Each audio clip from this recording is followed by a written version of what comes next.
Hi guys, welcome to under coding. आज का हमारा डीपी प्लेलिस्ट का रिवीजन का क्वेश्चन है लॉन्गेस्ट पैलिंड्रोमिक सब्सीक्वेंस। ये इसका लीड कोड का डिस्क्रिप्शन है, बोला हुआ है कि गिवन अ स्ट्रिंग एस है, हमें फाइंड करना है लॉन्गेस्ट पैलिंड्रोमिक सब्सीक्वेंस जिसकी लेंथ निकालनी है एक्चुअली, और नीचे सब्सीक्वेंस की स्टैंडर्ड डेफिनेशन दी हुई है। कुछ एग्जांपल्स दिए हुए हैं ये, जिसकी इस एग्जांपल में हमारा ये जो 4 लेंथ की स्ट्रिंग आएगी ये आएगी जो कि पैलिंड्रोम है, ऐसी सब्सीक्वेंस जो कि पैलिंड्रोम इसी स्ट्रिंग में इस एग्जांपल में आएगी हमारी बीबी। ठीक है, तो आगे जाके हम इसके दो वर्जन देखेंगे। एक तो हम सीधा शॉर्ट वाला जो स्टैंडर्ड होता है, जो हमारा रिवर्स करके एलसीएस लगाना, वो कैसे आएगा वो देखेंगे। और दूसरा देखेंगे one of the organic way, हमारा जो टू पॉइंटर अप्रोच होता है वो इस पे कैसे अप्लाई होता है। ठीक है, तो पहले क्विकली इस वाले वे की बात कर लेते हैं, ये कैसे किसी के दिमाग में आया होगा। तो जब कोई इस तरह से एग्जांपल लेके बैठा होगा, तो उसने एक इस तरह का हो सकता है एग्जांपल लिया हो, जिसकी मान लेते हैं मैंने इस तरह लिखा, 3 टाइम्स ये लिखा, ये पूरी स्ट्रिंग है, ये हमारी इनपुट स्ट्रिंग है। ठीक है, तो इसका आंसर तो देखे दिख रहा है क्या आएगा इसका। अगर पूरी की पूरी स्ट्रिंग सब्सिक्वेंस अगर ले लूँ, पूरी की पूरी स्ट्रिंग, तो मेरे पास आंसर 6 आ जाएगा ऐसे। तो किसी ने ऐसे ऑब्जर्व किया होगा कि मान लेते हैं ये फ्रंट पार्ट है, मान लेते हैं बैक पार्ट है। ठीक है, तो इसका आंसर उसको पता है, इसका आंसर क्या है हमारा। आंसर तो यही है बेसिकली हमारा, जो 6 बार ए आ रहा है। तो एक ऑब्जर्वेशन उसको यहाँ से आया होगा, ये चीज़ ऐसे फर्स्ट टाइम जिसने की होगी उसको सीधा सीधा इतनी जल्दी स्ट्राइक नहीं हुई होगी, और उसमें थोड़ा ऑब्जर्वेशन, थोड़ा टाइमिंग हुआ होगा। तो अब देखो, उसको ऐसा ऑब्जर्वेशन आया होगा कि मान लो ये इसको अगर इस तरह रिप्रेजेंट कर रहा है, और सेम ये वाला पार्ट इसको रिप्रेजेंट कर रहा है, तो अगर इन दोनों की बात करें तो फिर उसको एकदम से हिट हुआ होगा कि अगर इसमें अगर एलसीएस लगा है इन दोनों स्ट्रिंग में, तो आंसर क्या आएगा, जितना सारी चीज़ें कॉमन है ये आएगा आंसर। इसका मतलब यहाँ से भी आंसर 6 आया, तो उसको ये तो जस्ट उसको डायरेक्शन मिला, फिर उसने उसको कंफर्म करने के लिए कुछ और एग्जाम्पल भी लगाया होगा। तो मान लेते इस पे लगाया हो, तो मान लेते ये हमारा बी ए बी है। ठीक है, इसका मतलब उसने ऐसा सोचा, अगर ओरिजिनल स्ट्रिंग है, इसको रिवर्स कर देता हूँ मैं, रिवर्स करके लिखता हूँ तो बी ए बी बी है। ठीक है, तो अब मेरे पास अगर दो कैंडिडेट हो गए और इनके ऊपर अगर लॉन्गेस्ट कॉमन सब्सिक्वेंस अगर मैं लगाता हूँ, तो क्या आएगा, ये 1 2 3 4 बी यहाँ से आएंगे, और ये 1 2 3 4 बी यहाँ से आएंगे। इसका मतलब ये आंसर दे रहा है 4। तो बेसिकली ये ऑब्जर्वेशन से वो लॉजिक आया होगा कि अगर गिवन स्ट्रिंग है उसको रिवर्स कर दो और उसके ऊपर लॉन्गेस्ट कॉमन सब्सिक्वेंस लगाओगे, तो बेसिकली यहाँ आपने जो रिवर्स करी स्ट्रिंग, इसका मतलब यहाँ से जो सब्सिक्वेंस में पिक होगा और यहाँ से भी जो सब्सिक्वेंस में पिक होगा, जो फाइनल आंसर, वो फॉरवर्ड भी सेम होगा, बैकवर्ड भी सेम होगा। क्यों? क्योंकि फॉरवर्ड वाला गारंटी ले रहा है और बैकवर्ड वाला जो आपने रिवर्स किया वो गारंटी ले रहा है, इसलिए वहां से वो पैलिंड्रोमिक आना कंफर्म है। तो ये हिट हुआ होगा। तो बेसिकली ऑब्जर्वेशन इतना आसानी से नहीं होगा, किसी को काफी अच्छा टाइम लगा होगा इस तरह का चीजें निकालने में। तो एक तो ये हो जाता है हमारा, रिवर्स स्ट्रिंग करके उसके ऊपर एलसीएस लगा सकते हैं, तो कि आंसर आ जाए। ये थोड़ा हो सकता है स्टार्टिंग में ट्रिकी हो, बट अगेन टाइम लगता है, तो इसलिए टू पॉइंटर वाला जो अप्रोच है ना, ये थोड़ा मतलब one of the organic way है। तो ये भी बेसिकली इसी तरह की टाइम कॉम्प्लेक्सिटी में ले जाएगा जो हम एलसीएस लगाते हैं, जो ऑर्डर ऑफ एन स्क्वायर की जाती है। तो एक बार मैं क्विकली रिवाइज करके बताता हूँ ये वे कैसे आया। तो किसी ने मान लो ये एक ऐसा स्ट्रिंग लिया होगा जिसमें मान लो सारे कैरेक्टर इक्वल, या वन ऑफ द ऐसा कोई एग्जांपल लिया होगा, उसमें फिर उसने सोचा होगा कि इसका आंसर देखने जाए तो हमारा 6 आ रहा है। तो इसी तरह अगर वो देख रहा है कि इसको मैं अगर इस तरह लिखता हूँ कि स्टार्टिंग पार्ट अगर रिवर्स होकर यहाँ आ जा रहा है, और ये वाला पार्ट इसको रिप्रेजेंट कर रहा है, इसका मतलब क्या कि बेसिकली उसने पैलिंड्रोम बनाने के लिए इस तरह का उसने ऑब्जर्वेशन किया, इस तरह सेटिंग किया यहाँ पर। और फिर उसने अब सोचा कि अब मेरे पास ये दोनों कैंडिडेट है, अब इनके ऊपर अगर एलसीएस लगाओ, तो इसका मतलब अगर जो भी एलसीएस में फाइनल बनेगा, तो वो फॉरवर्ड वाला वे तो ये दे देगा, और क्योंकि इसको बैकवर्ड किया तो वो यहाँ से दिया, इसका मतलब वो फॉरवर्ड भी सेम रीड करेगा और बैकवर्ड भी सेम रीड करेगा, इसका मतलब वो पैलिंड्रोम होगा। ठीक है, तो ये ट्राई एंड एरर से उसको एक डायरेक्शन मिला होगा, फिर यही चीज उसने रिवर्स वाला कॉन्सेप्ट काफी सारी चीजों पे लगाई होगी अलग अलग एग्जांपल में, तो वो हिट कर गई होगी, तो वहां से वो इंट्यूशन आता है। ठीक है, तो ये वाला कोड तो कुछ नहीं है, एलसीएस वाला इसमें सिंपल एलसीएस वाला जो चैनल के थ्रू आप वीडियो देख लेना, काफी बड़ा है वो, बट वो वीडियो में काफी सारी कॉन्सेप्चुअल चीजें मैंने उसमें एक्सप्लेन करी है। तो वो तो सिर्फ एक रिवर्स करवा के हम भेज देंगे, वो चेक कर लेंगे। अब इसके जो one of the organic way है, जो टू पॉइंटर अप्रोच, उस पर आ जाते हैं। तो अब देखो, अब यहाँ से एक चीज पता चलती है, मान लेते हैं एग्जाम्पल लेते हैं बीबीएबी वाला। तो ये वाला क्वेश्चन पढ़ के तो आपको पता चल गया होगा कि कुछ सब्सिक्वेंस के बारे में पूछ रहा है। ठीक है, अब आगे आगे इसका देखते ही बोल क्या रहा है। तो ये वाला इंपुट है, इससे इसका आंसर आया ये। ठीक है, इसका मतलब ये पता चल रहा है कि जो भी मैं सब्सिक्वेंस लूंगा वो स्ट्रिंग एस में से ही लूंगा। इसका मतलब जो हर एक कैरेक्टर जो स्ट्रिंग है उसके पास दो ऑप्शन है, या तो आप आंसर में आ जाओ बेस्ड ऑन कुछ भी लॉजिक, या तो आप आंसर में ना आओ। ठीक है, तो वही चीज़ हमें यहाँ दिख रही है कि जैसे ये बी आ चुका होगा, ये आया, ये आया, ये नहीं आया, ये आया। तो एक तो ये नॉर्मल ऑब्जर्वेशन है कि हर एक कैरेक्टर जो ओरिजिनल इनपुट स्ट्रिंग में है उसके पास दो ऑप्शन है, या तो आप बेस्ड ऑन कोई भी लॉजिक आंसर में आ सकते हो, या तो नहीं आ सकते हो। ठीक है, सिमिलरली ये चीज़ यहाँ पे भी अप्लाई होती है, सी नहीं आया होगा पर ये दोनों आ गए होंगे, बी और ये नहीं आया होगा। ठीक है, तो इससे पता चलेगा कि हमारा टेम्पलेट लगेगा हमारा पिक नॉट पिक या टेक नॉट टेक वाला। ठीक है, यहाँ से आया, तो ये तो हमारा टेम्पलेट हुआ। अब जब भी टेक नॉट टेक आया, तो अब क्योंकि हमें अब लॉन्गेस्ट निकालना है, तो पैलिंड्रोमिक सब्सिक्वेंस तो काफी हो सकती है, जैसे सिंगल बी है वो भी पैलिंड्रोमिक है, ये डबल बी है वो भी पैलिंड्रोमिक है। बट जितना भी हमारा पूरा सेट है पैलिंड्रोमिक सब्सिक्वेंस का, उसके अंदर से जिसकी लेंथ सबसे ज्यादा है वो निकालनी है। इसका मतलब हमें कुछ ना कुछ ट्राई आउट करना पड़ेगा। तो टेम्पलेट तो हमारा ये पिक नॉट पिक वाला, बट जो टूल है उससे पता चला, क्योंकि हमें कुछ चीज ट्राई आउट करनी है, तो उससे हमें पता चला रिकर्जन लगाना पड़ेगा। ठीक है, तो यहाँ से एक चीज पता चली। अब ये दोनों को पता चल गया। अब हम देखते हैं कि जो प्लेलिस्ट फॉलो कर रहा होगा उसे एक चीज पता होगी कि यहाँ तक आने के बाद हमारा क्वेश्चन होता है कि अगर हमको इंडेक्स पे काम करना है तो उसमें भी मल्टीपल तरीके होते हैं। मान लेते हैं ये हमारी स्ट्रिंग इस तरह कुछ दी हुई है, तो अब इंडेक्स पे काम करना है तो कैसे मैं कर सकता हूँ, या तो इस डायरेक्शन में जा सकता हूँ, या तो इस डायरेक्शन में जा सकता हूँ, या तो बीच में कुछ और लगा सकता हूँ। जनरली हम ट्राई करते हैं अगर हम कोई पर्टिकुलर डायरेक्शन में अगर कोई चीज आ जाए तो उसको हम प्रीफरेंस देते हैं, क्योंकि वो फिर है ना जो रिकरेंस हम लिखते हैं उसमें इजी रहता है, रादर देन अगर बीच में कोई इस तरह अगर ये डायरेक्शन सेट नहीं हुई हो तो उसके कंपैरिजन में, बट जरूरी नहीं हर बार, ये प्रीफरेंस सिर्फ इन दोनों को मिलती है कि कोई भी एक डायरेक्शन अगर आ जाए तो उसको लेके चलते हैं, जरूरी नहीं है ये। तो अब यहाँ से हम इसको क्वेश्चन पूछते हैं। तो अब यहाँ से हमें पता चला इंडेक्स वाला, तो चलो कुछ चीज ऑब्जर्व करते हैं। यहाँ पर मैं उसी एग्जाम्पल में लिख देता हूँ। तो ये था हमारा B B B A B वाला, ठीक है। तो इसका मैं इंडेक्सिंग कर दे रहा हूँ यहाँ पर 0 1 2 3 4, ठीक है।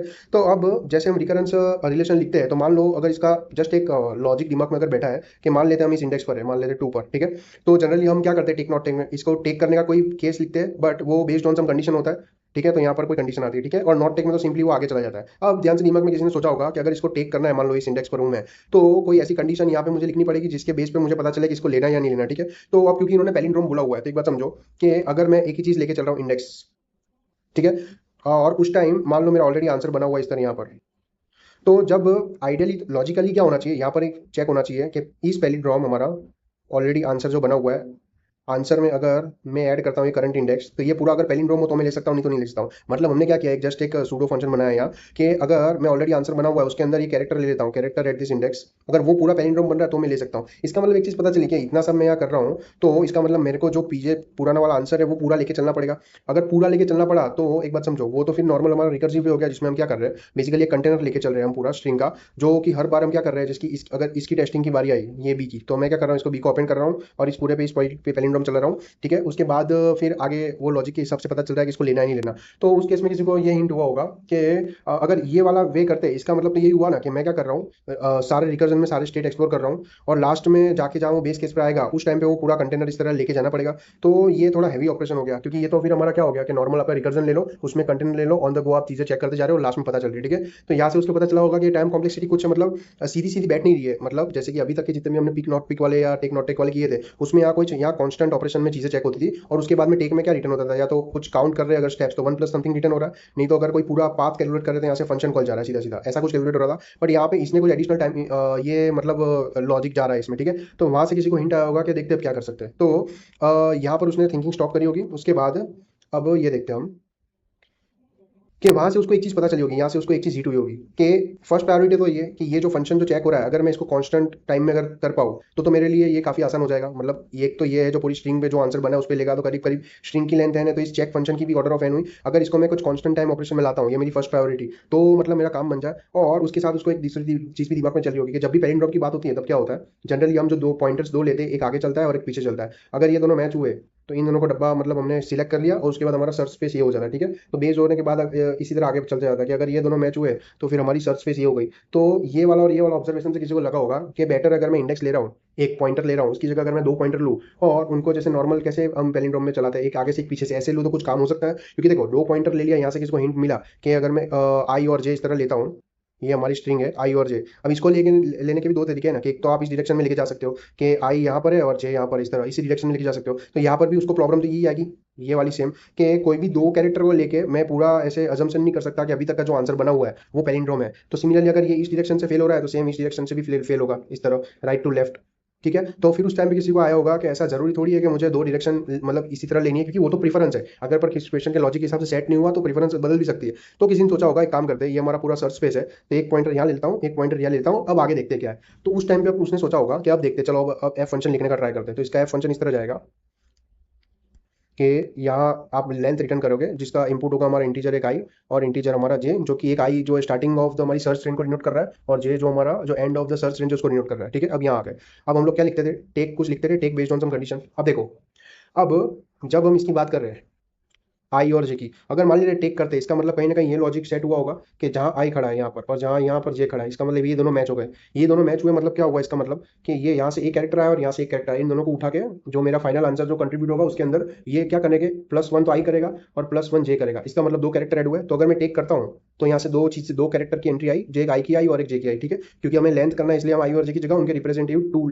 मतलब टू भेज रहे हैं, क्योंकि दो कैरेक्टर का इंक्रीमेंट हो रहा है। अब आगे क्या जाएगा, लॉजिकली फंक्शन ऑफ एक जाएगा कि आई को एक आगे बढ़ा दो और जे को एक पीछे बढ़ा दो। मतलब बेसिकली जो ये आपने सर्च स्पेस यहाँ ली है ना, वाई को यहाँ शिफ्ट कर दो और जे जो प्रोसेसिंग हो गया तो जे को यहाँ कर दो, ठीक है। एक तो ये हुआ। और कंडीशन अब यहाँ क्या आ गई, अब देखो यहाँ सिंपल कंडीशन आ गई कि अगर आपका string of I equal to string of J match हुआ तो आप ले सकते हो, ठीक है। और बेसिकली पहले देखो, पहले ये क्या कंडीशन थी, इस पैलिंड्रोम वाली जो कि ऑर्डर ऑफ एन वाली थी। इसका मतलब ये वाला पॉइंट उसका आ गया होगा कि उसने क्या हुआ, ऑर्डर ऑफ एन की जगह इसको कॉन्स्टेंट ऑपरेशन में कम करवा दिया, ठीक है। तो यहाँ से ये चीज हो गई। और नॉट टेक में तो क्या था, नॉट टेक में तो जनरली आप देखो अगर अब इसमें भी दो चीज आती है, जैसे हम जब हम बेसिक रिकर्जन की बात करते हैं जिसमें हमारा होता है ट्राई ऑलवेज, तो उसमें क्या होता है, वही नैपसेक वाला लॉजिक कि हमारी बैग का अगर की कैपेसिटी 8 है, सॉरी 10 है, और वेट है उसका करंट आइटम का 8 और वैल्यू है हमारी 50, तो मैं ले सकता हूँ 8 इज लेस देन 10, तो मैंने टेक कर दिया, ओके। बट मैं ले सकता हूँ, फिर भी मुझे किसी ने बाउंड नहीं किया, इसलिए मैं उसको स्किप भी कर सकता हूँ, ठीक है। तो ये लॉजिक हुआ। तो इसमें भी वही लॉजिक करेंगे कि ये इफ कंडीशन है तो इसके नीचे एल्स नहीं है, ये इफ चलेगा ना चले, ये नीचे तो ये चलेगा ही नॉट टेक। तो नॉट टेक में क्या होगा, अगर ये मैच हो भी गए तो भी मेरी इच्छा मुझे नहीं लेना। तो उस केस में क्या होता था, जैसे अब ये एलसीएस वाले वीडियो में आप देखे होंगे, तो वहाँ से हिंट बता देता हूँ। वहाँ से मैंने वो हमारी रेंज जो लेके चलते हैं ना टूवर्ड्स कन्वर्जन कैसे जाती है, अगर पूरी रेंज लेके चल रहे हो तो इसे सॉल्व करना हो तो ऑब्वियसली आपको इसको पिरामिड जैसे बनाना पड़ेगा, ताकि ये छोटी छोटी हो जाए, बेस केस पे जाके कंक्लूड हो जाए। तो आई होप कि वो एलसीएस वाला ये प्लेलिस्ट फॉलो कर रहे हो, वीडियो देख के आए हो। तो मेरे पास क्या ऑप्शन है कि अगर 2 पॉइंटर लेके चल रहा हूँ तो स्किप कराना है मुझे, तो मेरे पास 2 ऑप्शन है। तो एक तो ऑप्शन 1 ले लिया कि आई को स्किप करा दो। तो अगर स्किप कराया तो मतलब मैंने उसे काउंट नहीं किया है, अभी मेरे आंसर में कुछ ऐड नहीं हुआ, तो क्या होगा, फंक्शन ऑफ i+1 कॉमा जे हो गया। आई को बेसिकली एक हमने आगे शिफ्ट करा दिया और जे वहीं खड़ा है। और दूसरा क्या होगा हमारा ऑप्शन 2, दूसरा ऑप्शन 2 होगा हमारा कि आई को ऐसे ही रहने दो, आप जे को ऐसे शिफ्ट करा दो आगे, इसलिए जे-1 हुआ, ठीक है। और लास्ट में क्या है, लास्ट में हमारा एक ये टेक था, दूसरा ये ऑप्शन था, तीसरा ये था, यहाँ से रिटर्न करा दो मैक्स ऑफ जो भी आपको मैक्स आंसर ला के देगा है 1,2,3। तो ये तो हो गया एक हमारा ट्राई ऑलवेज। इसके बाद अब ये भी आप चलाओगे ना, चलेगा, कोई इशू नहीं है। अब इसके बाद जैसे अब हम देखते हैं कि कुछ ऑब्जर्वेशन करते हैं, क्या हम अगर टेक ले तो ये सब करना है या नहीं करना। तो एक चीज़ देखो, तो एक चीज़ यहाँ ऑब्जर्व करो, यहाँ किसी ने अब और ऑब्जर्वेशन लगाई होगी कि मान लेते हैं मेरा ये होता 0 से लेके n-1 की मान लो स्ट्रिंग है, ठीक है। और मान लेते हैं ये फर्स्ट और लास्ट कैरेक्टर ये मैच हो गया, मान लेते हैं यहाँ ए है और यहाँ मैच हो गया, ठीक है। तो मैं अगर जनरलाइज करूँ तो मैं इसको ऐसे लिख सकता हूँ, LCS ऑफ 0 से लेके n-1 मेरे पास मान लो कुछ आया, ठीक है। अब वो आया उसको मैं कैसे लिख सकता हूँ कि एक तो ए और ए यहाँ से आया, मतलब एक यहाँ ए यहाँ से आया और एक यहाँ से आया, बट क्योंकि हमें लेंथ का काम है तो हम यहाँ करेंगे 2 प्लस क्या होगा, अब ये यहाँ 1 इंडेक्स और ये n-2 इंडेक्स है, ठीक है। अब हमारा सर्च स्पेस ये हो गया, ठीक है। तो ये क्या होगा, अब ये हमारा रिकर्जन फॉर्मूला बना, अपना रिकरेंस बना कि अब आप 1 और n-2 लेके आओ, ठीक है। इसका मतलब मान लेते हैं कि इसने मुझे x ला के दिया, जो अंदर वाली रेंज है उसमें, ठीक है। तो अगर मैं पिक कर रहा हूँ तो मेरा ये आंसर क्या बन रहा है, एलसीएस जो ओरिजिनल वाला वो बन रहा है हमारा x+2, ठीक है। और अगर नॉट पिक कर रहा हूँ, तो नॉट पिक कर रहा हूँ तो क्या होगा उस केस में, यहाँ सर्च पे जैसी गई होगी यहाँ पर कि एक तो ऑप्शन 1 है ये कि आपने ऑप्शन 1 के n-1 को स्किप करा, और एक ऑप्शन 2 ऐसा आपने स्टार्टिंग वाले को स्किप करा। तो ये ऑप्शन 1 ये रहा, इसकी अगर मान लेते हैं बीच वाले का आंसर x होता तो उसमें क्या होता, मान लो मैंने ये a एक्सटेंड किया, तो उस केस में क्या होता, just for example best case में इसका आंसर x+1 हो पाता। सिमिलरली ये जो नीचे एक्सटेंड किया है तो x तो यहाँ से आया, और मान लो ये भी एक्सटेंड हुआ है तो मान लो x+1 होता। तो दोनों ही केस में ऐसा है कि नॉट टेक हमारा x+1 गारंटीड कर रहा है, बेस्ट केस की बात, मतलब इसकी बात कर रहा हूँ केस की। और टेक केस अगर मैच हुआ तो उस केस में हमें गारंटीड x+2 मिल रहा है। तो ये हमें प्रूफ मिलता है कि अगर आपका मैच हो गया तो ऑलवेज आपका pick way is better than not pick. तो इसलिए हम उसको ऑब्जर्वेशन को फर्दर यहाँ भी लगा सकते हैं कि अगर आपका मैच हो गया तो आप यहाँ से रिटर्न कर दोगे तो भी चलेगा, नीचे एक्सप्लोर नहीं करोगे तो भी चलेगा। ये दोनों वे हम आगे चेक करके देख लेंगे। तो ये हमारा इसका रिकर्जन वाला कोड बना। अब इसकी टाइम कॉम्प्लेक्सिटी देख लेते हैं। तो रिकर्जन इस तरह के कोड की टाइम कॉम्प्लेक्सिटी होती है हमारी ब्रांचिंग फैक्टर, उसकी पावर मैक्स डेप्थ। तो ब्रांचिंग फैक्टर से हमें दिख रहा है कि ओरिजिनल फंक्शन जो ये है वो कहाँ टूटा, एक एक यहाँ टूटा, दूसरा यहाँ, तीसरा यहाँ, तो 3 हुई, 3 ब्रांचिंग फैक्टर। और मैक्स डेप्थ की बात करते हैं, ठीक है। नेक्स्ट स्टेप में क्या हो रहा है, हर एक बार हम क्या कर रहे हैं, आई को इंक्रीमेंट कर रहे हैं या जे को डिक्रीमेंट कर रहे हैं। तो मैक्सिमम क्या हो सकता है कि पूरी हमारी ये इस तरह स्ट्रिंग कन्वर्ज हो जाएगी, मतलब एन पूरा का पूरा ऑक्यूपाई हो जाएगा। तो 3 की पावर एन इसकी हमारी रिकर्जन की टाइम कॉम्प्लेक्सिटी हुई। उसके साथ स्टैक स्पेस जाएगा हमारा एन का, जो हमने देखा ना कि i+1 जा रहा है और j-1 जा रहा है, बट इसका ऑर्डर ज्यादा है तो हम इसको 3 की पावर एन बोल सकते हैं, एक्सपोनेंशियल बोल सकते हैं। स्पेस कॉम्प्लेक्सिटी की बात करें तो स्पेस में हम कोई ऐसे वेरिएबल के अलावा तो कुछ यूज नहीं कर रहे, तो स्पेस में हमारा स्टैक स्पेस जा रहा है तो वो एन जा रहा है, ठीक है। अब जब आप इसका स्टेट डायग्राम ड्रॉ करोगे रिकर्जन का, तो उसमें आपको पता चलेगा काफी सारे स्टेट है ना, मतलब रिकम्प्यूट हो रहे हैं, तो उससे पता चलेगा हम इसको मेमोराइज कर सकते हैं। मेमोराइज कर सकते हैं तो उसकी देखने का वो टेम्पलेट होता है कि जो पैरामीटर चेंज हो रहे हैं उसको देखो। तो बेसिकली आई कहाँ कहाँ तक जा सकता है, तो हमें पता है आई कहाँ कहाँ तक जा सकता है। अगर 0 से स्टार्ट करा है तो मैक्सिमम हम बात कर रहे हैं जस्ट फॉर एग्जांपल कि मैक्सिमम कहाँ तक जा सकता है, वो स्ट्रिंग का n-1 तक जा सकता है। जे कहाँ तक जा सकता है, वो n-1 से लास्ट तक 0 जा सकता है। बट अब यहाँ पर बेस केस भी लिखना पड़ेगा, ठीक है, क्योंकि आपने ये रिकरेंस में बेस केस तो लिखा नहीं है। तो बेस केस तो एक यहाँ नॉर्मली दिख रहा है कि अगर हमारा आई कभी भी ग्रेटर देन जे हो जाता है तो उस केस में तो हमारी स्ट्रिंग खत्म हो गई, हम इमेजिनरी स्ट्रिंग में पहुंच गए। मतलब देखो ना, सर्च स्पेस आपने स्टार्ट करी थी यहाँ से आई से और जे से, अब कोई इंस्टेंस ऐसा है कि आई और जे जंप होकर एक दूसरे को इस साइड आ गए, मतलब हमारी बाउंड्री से भी उस साइड आ गए, तो उस केस में हमारे पास स्ट्रिंग ही नहीं है। स्ट्रिंग ही नहीं है तो आप यहाँ रिटर्न क्या मतलब क्या करोगे, आपके पास वहां से तो कोई पैलिंड्रोम मिलेगी नहीं। तो ये बेस केस आ गया, आप तो यहाँ से आप क्या करोगे, 0 रिटर्न कर दोगे, ये बेस केस हुआ। तो ये आई और जे के बीच में ये रिलेशन है कि आई जब भी ग्रेटर देन जे, मतलब हरदम आई क्या होगा, लेस देन इक्वल टू जे होगा, तो उसके हिसाब से पैरामीटर चलेंगे। बट हम जब अरे को जब हम इनिशियलाइज करेंगे तब उसमें तो इस तरह बोल नहीं सकते, उसमें तो हमको पूरा इस तरह बताना पड़ेगा, ठीक है। तो इसलिए जब इसको मेमोराइज करेंगे तब आई और जे को हमने देखा एन और एन तक जा रहा है, तो इसका मतलब अगर मैं 2D डीपी ले लूँ, एन क्रॉस एन की डीपी ले लूँ और सारे स्टेट्स को हम मैक्सिमम एक बार एक्सप्लोर करवाते हैं, मतलब यहाँ से हम रिटर्न करवाने से पहले इसको स्टोर करवा लेंगे कि डीपी ऑफ आई में स्टोर करो। और दूसरा एक यहाँ इफ कंडीशन आ जाएगी कि इफ डीपी ऑफ जो हमारा स्टैंडर्ड चलता है something something not equal to -1, तो यहाँ से रिटर्न करवा दो डीपी ऑफ वही, ठीक है। तो इस केस में क्या होगा, अब इस केस में क्या हो सकता है कि मैक्सिमम कितने यूनिक स्टेट्स हो सकते हैं डीपी के, तो हमने देखा n×n, तो टाइम तो वो क्या होगा, मैक्सिमम हर एक स्टेट एक ही बार कैलकुलेट होगा यहाँ पर। दूसरी बार तो क्या होगा, वो इफ ये इस कंडीशन से इफ से रिटर्न हो जाएगा। तो अब इसकी मेमोइज वेरिएंट की बात करते हैं। तो मेमोइज वेरिएंट की टाइम कॉम्प्लेक्सिटी हमारे डीपी के स्टेट्स थे n×n, ठीक है। उसके साथ स्टैक स्पेस जा रहा था ऑर्डर ऑफ एन का, बट इसका ऑर्डर ज्यादा है तो हमने n² लिया। स्पेस कॉम्प्लेक्सिटी में इस बार हमने n×n की डीपी ली, प्लस हमारा ऑर्डर ऑफ एन का वो जा रहा है फंक्शन का स्टैक स्पेस, बट इसकी ऑर्डर ज्यादा है तो हमने इसको n² बोल दिया। तो ये हमारा मेमोइज वेरिएंट है। अब टेबुलेशन और स्पेस ऑप्टिमाइजेशन पॉसिबल है या नहीं है वो हम कोड बेस में देख लेंगे, बट जो प्लेलिस्ट फॉलो कर रहे हैं, आई होप 30+ वीडियो हो गए, तो हर एक वीडियो में ये चीज एक्सप्लेन करूँ कि कैसे देखो टेबुलेशन और मेमोइजेशन का तो हमको पता है वो टेम्पलेट होता है, स्पेस ऑप्टिमाइजेशन का किसी को कैसे पता चला होगा। तो वो जब ये इस तरह दिख रहा होगा तो एक बात समझो, तो किसी ने ऑब्जर्व किया होगा जब भी हमारा डीपी ऑफ आई कैलकुलेट हो रहा है तब उसको चाहिए क्या हमारा, कि जब ये टेबुलेशन में हम कन्वर्ट करेंगे बेसिकली क्या होता है उसमें उसमें क्या होता है फंक्शन हमारे डीपी में चेंज हो जाता है। मतलब इसका मतलब वो जब कन्वर्ट होंगे तो वहाँ से अब आई होप प्लेलिस्ट फॉलो कर रहे होगे तो उनको इतना पता चल जाएगा कि वो ये क्या बोल रहा है। एक तो डीपी ऑफ आई ऐसा बोलेगा कि मुझे i+1 वाला एक रो ला दो, उसके बाद उसमें कोई पर्टिकुलर कॉलम देख लेगा, सिमिलरली i+1 रो और कोई कॉलम, और एक खुद आई और उसकी कुछ कॉलम। तो इनके बेस पे मैं अपना आंसर निकाल दूंगा। बेसिकली मैं बोल क्या रहा हूँ, जब ये कोड टेबुलेशन में कन्वर्ट होगा तब इस तरह हमारी ग्रिड बनी होगी, ठीक है।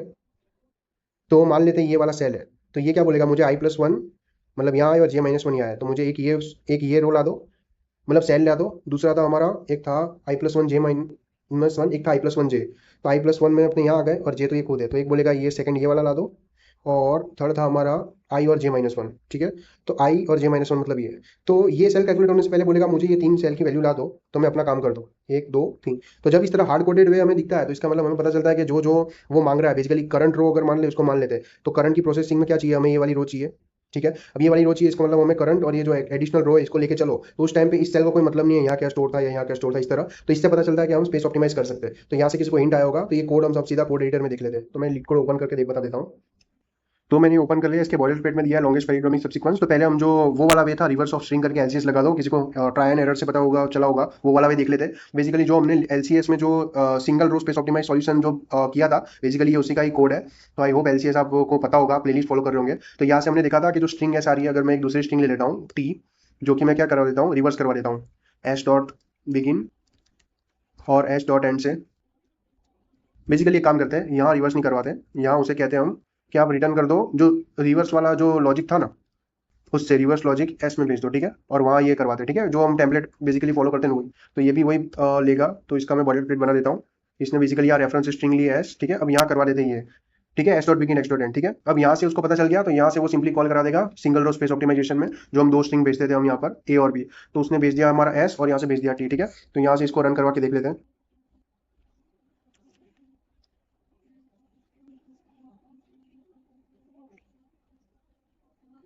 ओके, बेसिकली मैं एक चीज़ यहाँ जल्दी जल्दी में भूल गया था, जो रिवर्स होता है वो स्ट्रिंग के ऊपर लगता है। तो बेसिकली मैं यहाँ टी में पहले ये करवा देता हूँ, और उसके बाद ये एस रिवर्स करके यहाँ भेज दी, ठीक है। बेसिकली रिवर्स कुछ रिटर्न नहीं करता, तो मैं बोलते टाइम एक्चुअली भूल गया था वो करना। बेसिकली मैंने टी एक ली, रेप्लिका ली एस की, और रिवर्स करवा दिया एस को और यहाँ से भेज दिया। तो देखो यहाँ से ये चल चुका। अब इसको सबमिट करके देख लेते हैं। तो देखो यहाँ से ये चल चुका। तो यहाँ से बेसिकली क्या था, हमारा जो स्पेस ऑप्टिमाइज सॉल्यूशन था वो ऑर्डर ऑफ एन स्क्वायर तक ले रहा था, जिसकी टाइम कॉम्प्लेक्सिटी थी, उसमें हमारा रिवर्स ऑर्डर ऑफ एन चल रहा है। तो बेसिकली एन स्क्वायर के आगे वो छोटा है, तो इसका मतलब ये ओवरऑल इसकी टाइम कॉम्प्लेक्सिटी इस लॉजिक की ऑर्डर ऑफ एन स्क्वायर ही टाइम कॉम्प्लेक्सिटी। और स्पेस में हम देख रहे थे हम सिंगल रो में जा रहे थे, ठीक है। ठीक है, अब यहाँ से अब इसको हम बोल देते हैं कि हमारा ऑर्गेनिक वाला वे उससे सॉल्व करके लेके आओ। तो यहाँ से मैं उसको कह देता हूँ आप रिकर्जन से सॉल्व करके लेके आओ एस में, ठीक है। तो यहाँ से मैं थोड़ा इसको हटा देता हूँ, ओके। तो यहाँ क्विकली लिख लेते हैं इसका बॉयलर प्लेट, ये रिकर्जन से सॉल्व करके लेके आएगा।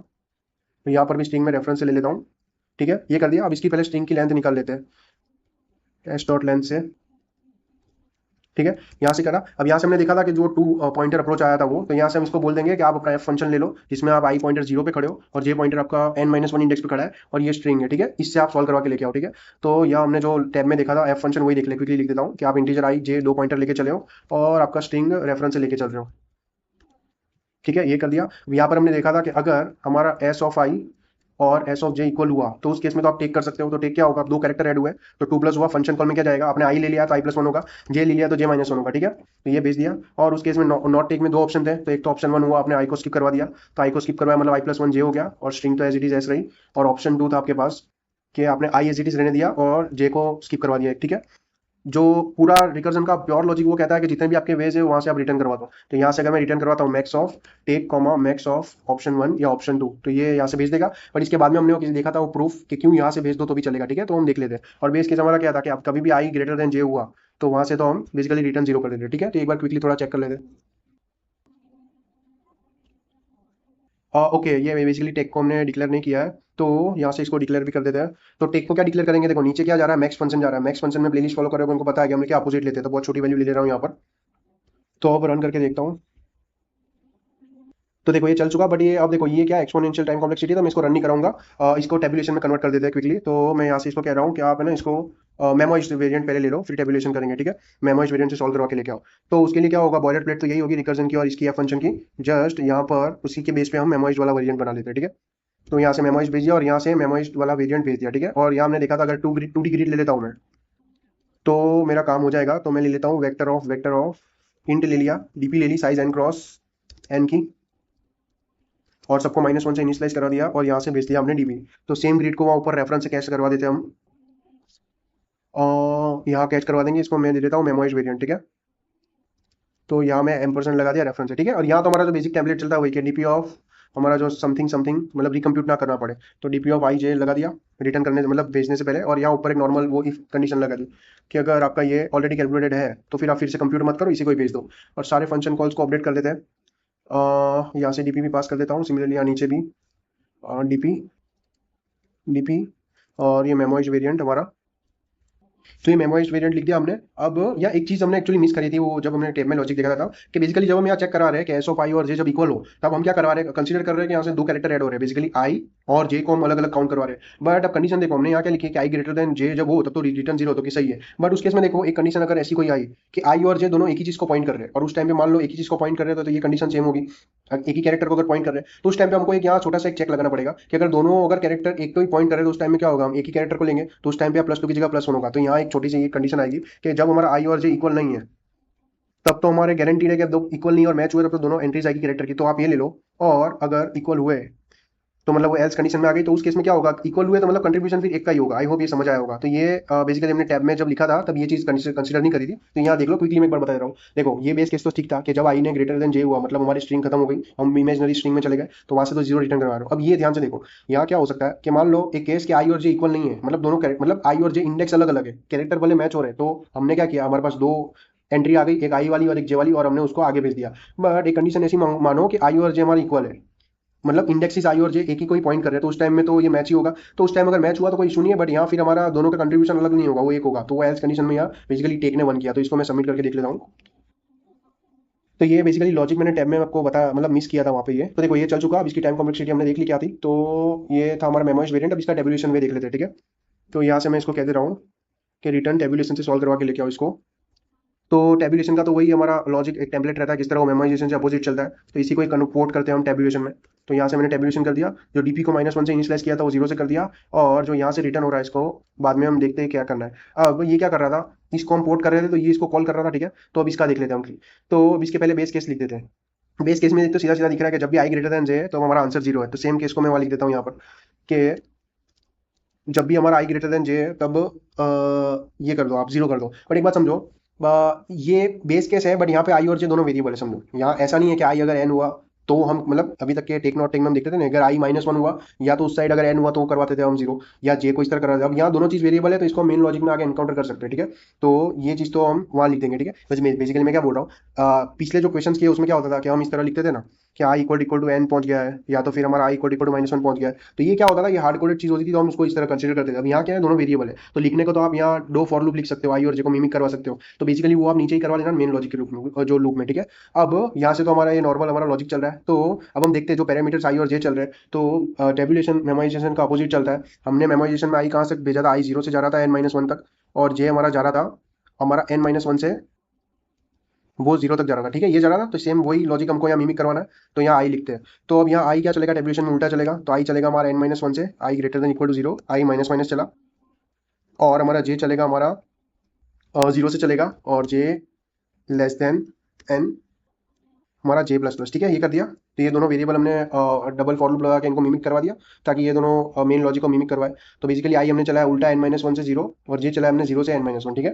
तो अब मैं सिंपली इस लॉजिक को कॉपी कर देता हूँ यहाँ पर, ये वाला लॉजिक। तो यहाँ मैं पेस्ट कर देता हूँ, ठीक है।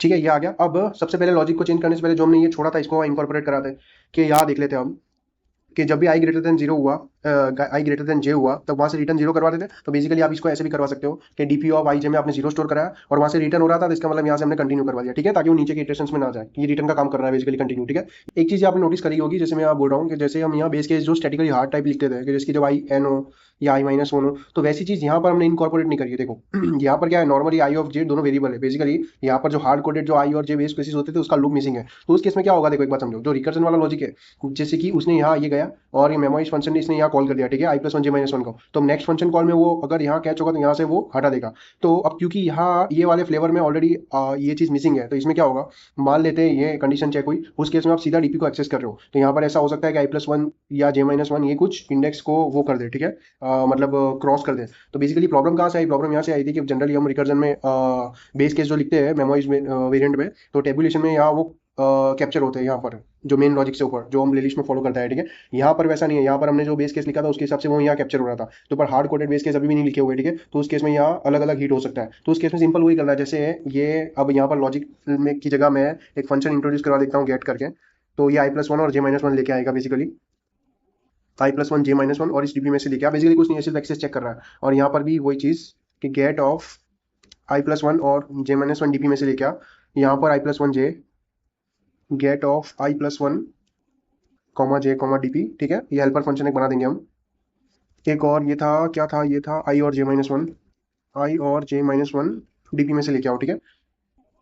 तो फिर से एक क्विकली मैं बता दे रहा हूँ क्या किया हमने। जनरली जो हार्ड जो क्वेश्चन होते थे जिसमें इस तरह हार्ड कोडेड बेस केस होते थे, तो उस केस में तो क्या हम करते थे, वहां पर अलग से टेबुलेशन में यहाँ पर ऊपर यहाँ एक जगह इस पार्ट में हम लोग उसको हैंडल कर देते थे, ठीक है। इस केस में क्या है, क्योंकि ये लॉजिक में देखो ये यहाँ पर इनकॉर्पोरेट हो रहा है कि आई ग्रेटर देन जे और जो भी काम का जो रहा है यहाँ पर, तो उस केस में क्या है कि यहाँ पर अब कोई कंडीशन चली, उस केस में ये क्या कर रहा था, पहले सीधा सीधा डीपी ऑफ i+1 और j-1 को एक्सेस कर देगा, ठीक है। उस केस में हमें एक्चुअली बेस्ड ऑन ये ओरिजिनल लॉजिक ये चेक करना है, ये क्योंकि मेमोइज वाला वेरिएंट तो क्या है, वो यहाँ पर हिट होगा और नेक्स्ट इटरेशन में अगर यहाँ कैच हुआ तो यहाँ से रिटर्न हो जाएगा, ठीक है। बट क्योंकि वो चीज़ यहाँ पर डीपी में कन्वर्ट हो चुकी है तो यहाँ नहीं होगी, तो इसलिए हमने बेसिकली एक हेल्पर फंक्शन यहाँ डाल दिया है।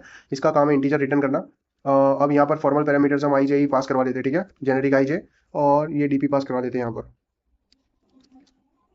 इसको रेफरेंस से पास करवा देता हूँ मैं, ठीक है, कॉपी ना बने ताकि। और यहाँ पर अब केस लगा देते हैं कि अगर आई ग्रेटर देन जे हो तो यहाँ से रिटर्न जीरो करो, या तो ऐसा हो या तो हमारा I greater than equal to N हो गया हो, मतलब जो स्ट्रिंग की साइज है उससे ही बड़ा हो गया हो, तो यहाँ पर एक एन भी पास करवा देता हूँ, ठीक है। तो गेट फंक्शन में तीसरा पैरामीटर एन पास करवा देते, ठीक है, यहाँ पर भी और यहाँ पर भी सेम, ठीक है। या तो ये हो सकता है तो रिटर्न जीरो करो, या तो ऐसा हो जे हमारा -1 या उससे भी कम पहुंच गया हो। ये बेसिकली जो हम हार्ड कोडेड जो बाउंड्रीज लिखते थे वही लिख रहे हैं, जे लेस देन इक्वल टू -1 पहुंच गया हो तो भी ठीक। अगर ये सब ठीक, ये सब हो चुका है तो फिर आप नॉर्मल आप कर सकते हो DP of I J return, ठीक है। ये हेल्पर फंक्शन का ये काम था, तो इसको चेक करवा के देख लेते हैं। ओके, कंपाइलेशन एरर, कहीं कॉमास दो लिख दिए हैं, यहाँ दो कॉमा है, ठीक है, हटा दिया। तो देखो ये चल चुका है, इसको मैं सबमिट कर दे रहा हूँ। तो आई होप ये वाला फ्लेवर आपको समझ आया हो, ये एक्सेप्ट हो चुका। बेसिकली कुछ हमने ऐसा कुछ लॉजिक देखा नहीं है। जनरली क्या होता था, जब मेमोइज वाले जो रिकर्जन कॉल में जो हार्ड कोडेड बेस केस होते थे, तो वो तो यहाँ पर जब हम पोर्ट करते थे तब हम इस एरिया में लिख देते थे, उसके बाद ये मेन लॉजिक स्टार्ट करते थे। तब क्या होता था, मेन लॉजिक में जब भी अगर एक्सेस उन तक जाता था तो वो यहाँ से आंसर में स्टोर होता था, ठीक है। अभी इस केस में क्या है, हमने यहाँ मेन लॉजिक सीधा लिख दिया है, ठीक है। और ये यहाँ आई और जे ये तो करंट स्टेट को बता रहा है। मान लो कोई ऐसा है कि आई और जे यहाँ पर गया, तो उसमें क्या किया, उसने पहले तो यहाँ डीपी लिखा था, तो उसने सीधा डीपी ऑफ i+1 j-1 को कॉल कर दिया, तब वो चेक ही नहीं कर रहा कि i+1 less than equal to n है नहीं है। तो उसी को हमने क्या किया, सीधा थोड़ा एक हेल्पर फंक्शन से हमने चेक करवा लिया, यहाँ गेट करके एक हेल्पर फंक्शन डाल दिया जो कि बेसिकली वही चीज चेक करेगा कि आई ग्रेटर देन जे, तो वो बेस केस तो यहाँ से आया तो हटा दो। और ये दोनों बेस केस तो जेनरिक थे कि आई अगर उस साइड से भी मतलब n-1 तक तो वर्किंग एरिया उस साइड चला गया, n-1 से भी उस साइड, n दिया उससे भी उस साइड, तो भी रिटर्न जीरो। अगर जे जीरो तक तो ठीक है वर्किंग एरिया, बट अगर -1 या उससे भी नीचे गया तो रिटर्न जीरो, और नहीं है तो आप नॉर्मल रिटर्न कर दो। तो आई होप ये समझ आया होगा। अब यहाँ से इसको स्पेस ऑप्टिमाइज में कर देता हूँ मैं। और इसका हिंट कैसे आया होगा, तो बेसिकली जो मैंने आपको टैब में लॉजिक में बताया था कि किसी ने ऐसा ऑब्जर्व किया होगा कि जब भी डीपी ऑफ आई कैलकुलेट हो रहा है, देखो ये डीपी ऑफ आई, तब बेसिकली यहाँ क्या गेट की जगह आप समझो, मान लो यहाँ डीपी लिखा हुआ है, तो बेसिकली वो क्या कह रहा है, मुझे i+1 वाली एक रो ला दो। सिंगल यहाँ से भी बोल रहा है i+1 वाली रो ला दो, और बेसिकली ये दोनों फंक्शन कॉल तो सेम ही है। तो ये दोनों कह रहे हैं i+1 वाली रो ला दो, ये भी कह रहा है i+1 वाली रो, और ये कह रहा है खुद की रो, ठीक है। तो उस केस में क्या होगा, जैसे हमने टैब में देखा था, और अब ये ऑलरेडी प्लेलिस्ट में 30+ वीडियो हो चुके हैं, तो ये तो रिवीजन आपका हो रहा होगा। तो इस तरह का हार्ड कोडेड चीज से पता चल रहा होगा कि जो हम करंट रो को अगर एक एडिशनल ये वाली i+1 वाली रो ला के दे तो इसका काम बन जाएगा, उस टाइम पे इसको दूसरी रोज पे क्या है क्या नहीं उससे फर्क नहीं पड़ता। तो बेसिकली हम वही करेंगे। तो यहाँ से मैं इसको कह देता हूँ, आप इसको स्पेस ऑप्टिमाइजेशन से करके लेके आओ सॉल्व, ठीक है। और स्पेस ऑप्टिमाइजेशन वाला वेरिएंट यहीं से आएगा, इसको नेमिंग कर देते हैं एसओ, ठीक है। और अब हमने देखा था कि इस डिमेंशन ने बोला, बेसिकली आई वाला डिमेंशन था ना, इसने बोला, तो इसका मतलब इसके अंदर वाले को अगर मैं 2 की काउंट में ले लूँ, मतलब जो जो हमने लॉजिक के हिसाब से देखा था, एक नेक्स्ट और एक करंट रो, तो मेरा काम हो जाए। तो बेसिकली मैं वही करूंगा। तो यहाँ से वेक्टर ले लिया हमने, करंट ले लिया, ठीक है। और यहाँ से लिया हमने एक प्रीवियस लिया। अब बेसिकली आप प्रीवियस क्यों ले रहे हैं, ऐसा जनरली ऐसा नहीं होता, देख के हम बता सकते हैं कि आई हो तो करंट, i+1 हो तो नेक्स्ट। अब आप देखो, आप चल भी उल्टा रहे हो। अगर i n-1 से चल रहा है तो मान लो कि आप इसके जस्ट एग्जांपल, ये आपका जब कैलकुलेट हो रहा होगा, तो मान लो आपका आई यहाँ कहीं है, ठीक है। आप ध्यान रखो, आप चल रहे हो ऐसा उल्टा, आई ऐसे चल रहा है ना उल्टा। तो अब जब ये चल रहा है तो आपको क्या चाहिए, i+1 चाहिए, मतलब यहाँ चाहिए। तो आप जी जा रहे हो इस डायरेक्शन में, पर देख रहे हो आप पीछे घूम के, तो इसका मतलब उसका लॉजिकल नेमिंग प्रीवियस हुआ, तो उसके हिसाब से यहाँ पर प्रीवियस हमने डाला है, ठीक है। ठीक है, ये कर दिया। अब यहाँ बेस केस तो ऐसे कुछ है नहीं। अब यहाँ इस लॉजिक में आए, तो यहाँ पर अब डीपी ऑफ आई हो रहा है, यहाँ पर भी इस तरह कुछ एक्सेस हो रहा है, ठीक है।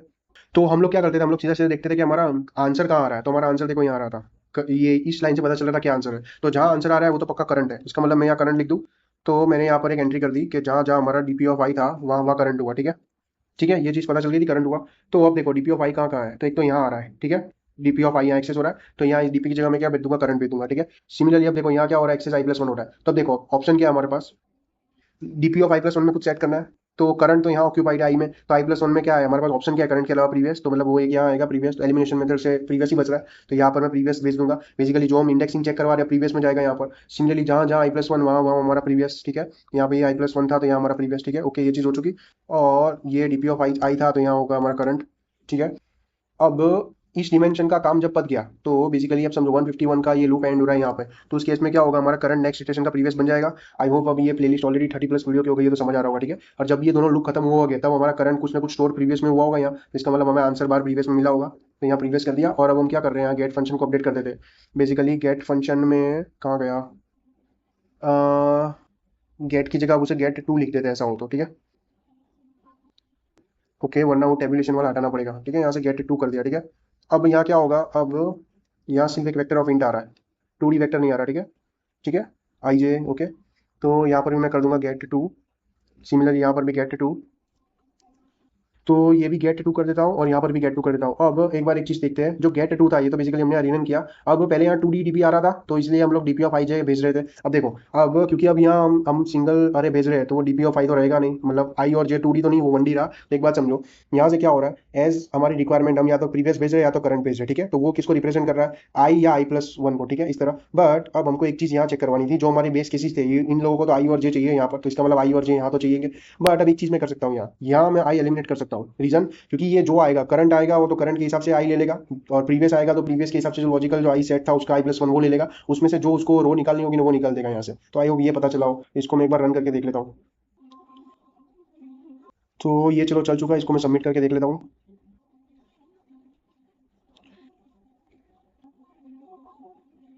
तो ये एक्सेप्ट हो चुका। तो इस क्वेश्चन में ट्रिकी चीज वही थी, एक तो स्टार्टिंग में हमने ये देखी थी। अब ये टेबुलेशन वाली स्पेस, इसकी टाइम कॉम्प्लेक्सिटी देख लेते हैं पहले, फिर मैं आगे हूँ उस चीज पे। तो टेबुलेशन में तो हमारा दो मेन लूप चल रहे हैं, ऑर्डर ऑफ एन स्क्वायर वाले, ठीक है। भले ही i+j में अगर यहाँ ब्रेक करवाना हो तो करवा सकते हो, कंटिन्यू भी लिख सकते हो, वो चलेगा, तो कोई इतना ही मतलब, और मैग्नीट्यूड तो फिर भी ऑर्डर ऑफ एन स्क्वायर रहेगा, बाकी अंदर तो लॉजिक कॉन्स्टेंट ही है। ये तो ऑर्डर ऑफ 1 में काम हो रहा है इसका गेट फंक्शन का, ठीक है। तो घुमा फिरा के इसकी order of N square time complexity, और स्पेस में हम डीपी ले रहे हैं अलग से n क्रॉस n की, और बाकी तो इसमें तो रिकर्जन है नहीं, तो स्टैक स्पेस होना नहीं है, तो इसकी स्पेस कॉम्प्लेक्सिटी भी n क्रॉस n हुई। स्पेस ऑप्टिमाइजेशन में हमने देखा कि पहले अब हमने क्या था, n क्रॉस n की जगह दो रो वेक्टर ले रहे हैं ऑर्डर ऑफ n का, तो उससे काम चल रहा है। और बाकी टाइम कॉम्प्लेक्सिटी में कोई फर्क नहीं है, यहाँ order of n cross n ही चल रही है। ये वाले फ्लेवर में क्या था कि जब हमने इसको मेमोराइजेशन से टेबुलेशन में कन्वर्ट किया यहाँ पर, तो जनरली हमारे बेस केसेस होते हैं इस तरह हार्ड कोडेड। तो जब वो हार्ड कोडेड होते हैं तो ऑब्वियसली हम लोग पहले यहाँ पर इस सेक्शन में लिखते, उसके बाद ये दोनों लूप चलते, ठीक है। ये देखा था हमने। बट क्योंकि यहाँ ये बेस केस भी एक्चुअली वेरिएबल है, आई ग्रेटर देन जे इस तरह चल रहा है, ठीक है। तो हम लोगों ने क्या किया था, इसको मेन लॉजिक में यहाँ इनकॉर्पोरेट कराया था। अब एक बात समझो, जब बेस केसेस यहाँ हो जाते हैं तो यहाँ जो मेन लॉजिक में जब भी वो बेस केस हिट हो जाता है ना, तो वो आंसर ऑलरेडी यहाँ से स्टोर हो जाता है, यहाँ से स्टोर होकर वो ले लेता है। बट यहाँ क्या होगा, लॉजिकली समझो, जब मान लो ये कंडीशन चली, तो ये क्या कर रहा है, पहले यहाँ क्या लिखा हुआ था, सीधा डीपी ऑफ समथिंग लिखा था, तो वो देखे बिना डीपी ऑफ i+1 और j-1 को एक्सेस कर रहा है। जबकि मेमोराइज फंक्शन में क्या हो रहा था, वो इस फंक्शन को अलग से कॉल कर रहा था, उसके बाद फिर वहां चेक हो रहा था, अगर यहाँ कैच होता है तो ठीक, वरना फिर आगे भेजो। मतलब समझ रहे हो यहाँ क्या हो रहा है, ये फंक्शन को कॉल करके फिर से इसी को ही कॉल कर रहा है विद अपडेटेड पैरामीटर्स, और यहाँ चेक हो रहा है। बट यहाँ क्या हो रहा है, डीपी ऑफ समथिंग में हो रहा था सीधा चेक, तो उसकी जगह हमने क्या एक नॉर्मल हेल्पर फंक्शन लाया। हेल्पर फंक्शन गेट में वही हमारा लॉजिक लिखा के आई ग्रेटर देन जे, हमारा नॉर्मल लॉजिक, ठीक है। दूसरा कि आई अगर एन या उससे बड़ा हो तो भी हमारा काम नहीं है, या जे अगर -1 या उससे कम हो तो भी काम नहीं है, ठीक है। बाकी अगर हो चुका, यहाँ तक आ चुके, तो यहाँ से डीपी ऑफ आई जे भेज दो, ठीक है। तो ये यहाँ एक नॉर्मल हमारा आया था आंसर, ठीक है। और ये स्पेस ऑप्टिमाइजेशन हमने देखा कि स्पेस ऑप्टिमाइजेशन में हमने यहाँ देखा कि यहाँ तो प्रीवियस और करंट जब लिया, तब यहाँ से हमें पता चला कि डीपी ऑफ आई में करंट रखना है, तो ये करंट लगा। और एलिमिनेशन मेथड से देखा कि i+1 में प्रीवियस जाएगा। अब समझो, अब डीपी ऑफ आई एक्सेस यहाँ हो रहे थे, तो उसकी जगह हमने क्या किया, जो यहाँ डीपी भेज रहे थे उसकी जगह अगर यहाँ i+1 जा रहा था तो हमने प्रीवियस भेजा, जहाँ i+1 जा रहा वहाँ प्रीवियस भेजा, जहाँ i जा रहा था वहाँ करंट भेजा, ठीक है। और गेट को गेट टूल करके अपडेट कर दिया, ठीक है। अब देखो यहाँ छोटा सा चेंज किया था, गेट टू में यहाँ है, अब आई और जे तो अपने पैरामीटर्स है, ठीक है। यहाँ पर तो ये तो जो क्या बोलते हैं बाउंड्री चेक वाली कंडीशन से उनको आई जे चाहिए, इसका मतलब मैं फंक्शन में से तो आई जे हटा नहीं सकता हूँ यहाँ से लॉजिकली, अगर ये वे भी एक समझो आप। तो ये तो यहाँ रहा, बट अब समझो यहाँ से अब टू डिग्री नहीं रही है वो, मैं डीपी ऑफ आई जे इस तरह भेज नहीं सकता। तो बेसिकली वही चीज तो हमने यहाँ करी थी, हमने एज पर द कन्वीनियंस या तो प्रीवियस भेजा है या तो करंट भेजा है। करंट रिप्रेजेंट कर रहा होगा आई वाली रो को, प्रीवियस रिप्रेजेंट कर रहा होगा i+1 वाली रो को। तो इन लोगों को तो क्या चाहिए अब, आई मतलब अब सिंगल रो वेक्टर है, तो अब इनको तो कॉलम से काम है, तो इसलिए कॉलम से काम है, तो यहाँ से हमने डीपी ऑफ आई वाला डायमेंशन हटा के सीधा डीपी ऑफ जे ले लिया। तो मतलब जब यहाँ करंट आया होगा तो जो भी जे आया होगा वो करंट ऑफ जे भेज देगा, जब यहाँ प्रीवियस आया होगा तो बेस्ड ऑन जे ये प्रीवियस ऑफ जे भेज देगा। तो ये फ्लेवर आई होप आपको समझ आया हो, बाकी ऐसा कुछ बहुत खतरनाक लॉजिक नहीं लगा है, तो ये वाला भी हो चुका। तो आई होप आपको ये समझ आया होगा। तो इसका जावा वाला कोड में पोर्ट करवा के क्विकली देख लेते हैं। तो मैं जावा वाली इसकी लैंग्वेज सेलेक्ट कर लेता हूँ और क्विकली अपने एक्सटेंशन में से जो पोर्ट कोड है उसको पास करवा देता हूँ। जो प्लेलिस्ट फॉलो कर रहे हो उनको पता है कि ये बेसिकली हम जो जावा वाले स्टूडेंट्स है उनको इमेज से ना देखना पड़े, तो बेटर है वो लाइन बाय लाइन देखे, तो उस हिसाब से हम लोग इसको देखते हैं। तो सबसे पहले ये चलेगा लॉन्गेस्ट कॉमन, फिर चला था हमारा रिकर्जन, फिर हमारा चला था एफ फंक्शन, उसके बाद चला था हमारा मेमोइज वेरिएंट, उसके बाद था हमारा मेमोइज एफ वेरिएंट, उसके बाद था ओके ये एस ओ ओ सबसे पहले चलाया था हमने। बेसिकली ये क्या था, जो हमारा रिवर्स वाला लॉजिक था, ये पहले जो हमने समझाया था वो था। उसके बाद था हमारा गेट एब्रिविएशन, तो आई थिंक ये गुड टू गो है। चलो एक बार क्विकली देख लेते हैं। तो यहाँ स्पीड में काफ़ी फास्ट रखूंगा, यहाँ सिर्फ सिंटेक्स देख लेना, तो ये तो हमारा बॉयलर प्लेट है, ठीक है। यहाँ से जो फर्स्ट हमने देखा था वो रिवर्स लॉजिक, उसके बाद हमारा स्टैंडर्ड वे। तो ये बेसिकली ये कोड तो एलसीएस वाला है, तो यहाँ तो मैं क्विकली आगे जाने दूंगा, ये तो वहाँ से ही कॉपी पेस्ट किया था। ओके ठीक है, यहाँ से हो गया। अब यहाँ से रिवर्स लॉजिक में किया था, बेसिकली एक मैंने स्ट्रिंग ली, एक दूसरी इसने रिवर्स बनाई, स्ट्रिंग मिडल से उसको रिवर्स कर दी, और यहाँ से फिर उसने जो स्पेस ऑप्टिमाइज वाला वेरिएंट था एलसीएस का, उसमें रिवर्स और जो करंट स्ट्रिंग है उसका भेज दिया, ठीक है। अब यहाँ से हमारा जो दूसरा वन ऑफ द ऑर्गेनिक में जो वो चालू होता है रिकर्जन वाला, स्ट्रिंग की लेंथ ले ली, एफ फंक्शन में बता दिया आई और जे का है। एफ फंक्शन में पहला बेस केस लिख दिया आई ग्रेटर देन ले हो तो पद 0, टेक को इनिशियलाइज किया, और based on this logic take क्या है। बेसिकली ये जब हमने एफ फंक्शन देखा था जो सी प्लस प्लस वाले वीडियो में भी, तो उसमें बेसिकली यहाँ पर मैंने बताया था ना वो आई और जे वाली कंडीशन, क्योंकि उसको रन नहीं किया था ना, तो वो एक्चुअली वहाँ मिस हो गया था। बट ये समझ लेना, ये एक्चुअली नीचे एक कंडीशन आएगी जो हमने मेमोइज वेरिएंट में देखी थी, कि अगर आई और जे अगर अलग है इंडेक्स, तो हम 2 की काउंट लेते थे, क्योंकि दो अलग अलग कैरेक्टर आ रहे हैं, और आई और जे अगर इंडेक्स 1 आ रहा है तो 1 की काउंट ले लेते थे। बेसिकली कोड जब हमने रन नहीं किया था ना, तब इसलिए वो यहाँ कैच नहीं हुआ था, तो वो एक्चुअली नीचे हमने कैच कर लिया था। तो अभी मेमोइज वेरिएंट में आ जाएगा, इसने 2D ले लिया, ठीक है, और यहाँ से अब भेजा है। तो मेमोइज वेरिएंट में देखो कि आई ग्रेटर देन जे तो 0, वरना ये नॉर्मल। अब देखो ये कैरेक्टर काउंट में अभी देख रहा है कि अगर आई और जे अलग अलग इंडेक्स पे है तो आपने 2 कैरेक्टर लिए, और अगर आई और जे सेम इंडेक्स पे है तो आपका एक ही कैरेक्टर जाएगा, ठीक है। तो यहाँ से ये वाला वर्किंग कोड था, ठीक है, ऑप्शन 1 ऑप्शन 2, और जो भी आपका मैक्स इन तीनों में से दे वो, ठीक है। बाकी तो ये नीचे टेबुलेशन वाला गेट फंक्शन था, बेसिकली जो फॉर्मल पैरामीटर्स है उनको चेक कर रहा था, ठीक है, क्योंकि हमने हार्ड कोडेड बेस केसेस नहीं लिखे थे ना, इसलिए। ठीक है, टेबुलेशन वाला भी था, ये तो हमने पोर्ट किया था। ये देखे थे हमने आई और जे, जैसे मेमोराइजेशन का चलता है उसका बिल्कुल अपोजिट चलाए थे। ये हमारा जो one of the base case ये लिखा था, बाकी तो सेम लॉजिक वही था, बस यहाँ एक नया चीज़ किया था हमने, एक get function helper function introduce करवाया था, क्योंकि यहाँ हमने वो बेस केसेस नहीं लिखे थे इसलिए, ठीक है। चलो ये हो चुका। अब यहाँ से गेट टू इंट्रोड्यूस हुआ था, जो करंट और प्रीवियस जो कि 1 रो वेक्टर वाला वहाँ से दिख रहा था, और कुछ खास उसका यूज़ नहीं था। यहाँ से स्पेस ऑप्टिमाइजेशन 2 रो ले लिया, करंट प्रीवियस जो मेन लॉजिक था वही, और बाकी एलिमिनेशन मेथड से देख लिया कि डीपी ऑफ आई में करंट जाएगा, और i+1 में फिर क्या जाएगा, करंट के अलावा क्या ऑप्शन था प्रीवियस, तो वो जाएगा, ठीक है। तो वो देख लिया था, यहाँ से आ गया था ये। और जब ये फिनिश हुआ होगा तब हमारा करंट नेक्स्ट इटरेशन का प्रीवियस बन जाएगा, ठीक है। और बाकी तो ठीक है, ये हमने देखा था, वर्किंग कोड ये चलेगा ही, ठीक है। नेटवर्क एरर आ रहा है, और तो देखो एक्सेप्ट हो चुका। अब एक और चीज़ मैं बता रहा हूँ जो मैंने आपको वीडियो की स्टार्टिंग में कही थी, जो हमारा ऑब्जर्वेशन था, तो बेसिकली एक मेमोइज वेरिएंट में हम चेक कर लेते हैं इसको। तो यहाँ से उसको मेमोइज में से देख लेते हैं, यहाँ से स्पेस ऑप्टिमाइजेशन में से उसको कमेंट कर दिया। यहाँ इसकी बात कर रहा था मैं। तो जब आपने यहाँ से टेक कंसिडर किया तो इसी को ही टेक में स्टोर करा बिना यहाँ से रिटर्न कर दो इसको। ठीक है, यहाँ से डीपी ऑफ आई जे में रिटर्न कर दो, क्योंकि वो हरदम बेस्ट आंसर ही ला के देगा, टेक इतना गारंटीड है। तो बेसिकली मैं वही कर रहा हूँ यहाँ से कि इसको शॉर्ट सर्किट करवा दे रहा हूँ। तो टेक में स्टोर करने की जरूरत नहीं है, हमारे पास सीधा आंसर आ चुका। तो यहाँ से इसको एक बार चेक कर लेते हैं। ठीक है, ये एक्सेप्ट हो चुका, सारे केसेस पर चला देते हैं। तो देखो ये भी चल गया। तो मतलब यहाँ से ऑब्जर्वेशन आई होगी जो हमने प्रूफ देखा कि x+1 x+2 लेंथ वाला, कि अगर टेक आ रहा है तो पक्का वहां से ही भेज दो, आपको एक्सप्लोरेशन करने की जरूरत नहीं है। और अगर एकदम बेस रिकर्जन पे जाओ तो फिर आप ये कर सकते हो कि आपके पास जो जो तरीके हैं उसमें से भेज दो। तो आई होप अगर आप मतलब ये ऑब्जर्वेशन किसी ने किया होगा तभी आया होगा। ठीक है, तो अगर इंटरव्यू में इस तरह आप अगर लॉजिक बता रहे हो तो आपको फिर वो प्रूफ पता होना चाहिए कि क्यों यहाँ से रिटर्न किया। वरना रिकर्जन तो ये कहता है ना कि सारे वेज एक्सप्लोर करो फिर रिटर्न करो। तो आई होप ये वीडियो समझ आया होगा। लाइक करना, शेयर करना, सब्सक्राइब करना, कुछ सजेशन हो तो लिखना। ये थोड़ा अलग फ्लेवर वाला वीडियो है, पर शांति से समझना, 2 बार देखना, तो आई होप समझ आएगा ज्यादा। ठीक है, थैंक यू, बाय।